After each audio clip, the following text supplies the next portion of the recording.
Jansangram news, बातमीची सत्यता हीच आमची ओळख। रेती साठ्याची अधिकृत मोजणी झाली आहे का? रॉयल्टी व परवानगीची कागदपत्रे तपासली आहेत का? महसूल विभागानं पंचनामा किंवा चौकशी सुरू केली आहे का? प्रशासनाची अधिकृत भूमिका अद्याप जाहीर का नाही?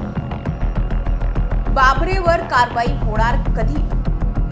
विष्णू तळेगाव परिसरातील कथित रेती साठा प्रकरणाची चर्चा सुरू असताना आता स्थानिक प्रशासनाच्या भूमिकेवरही प्रश्न उपस्थित केले जात आहेत।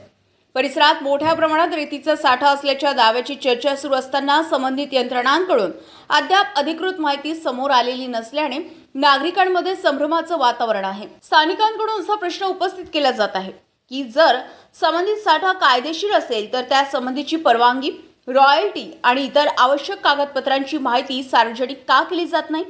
तसेच जर तक्रारी प्राप्त झाल्या असतील तर महसूल विभागानं प्रत्यक्ष पाहणी, मोजणी किंवा पंचनामा केला आहे का? याबाबतही स्पष्टता नसल्याचं बोललं जात आहे। या संदर्भात तहसीलदार कार्यालयाशी संपर्क साधण्याचा प्रयत्न करण्यात आला, मात्र बातमी लिहीपर्यंत अधिकृत प्रतिक्रिया प्राप्त होऊ शकली नाही। त्यामुळे नागरिकांकडून विविध प्रश्न उपस्थित केले जात असून प्रशासनाने या प्रकरणात आपली भूमिका स्पष्ट करावी अशी मागणी होते आहे। जनसंग्राम न्यूज वर्धा।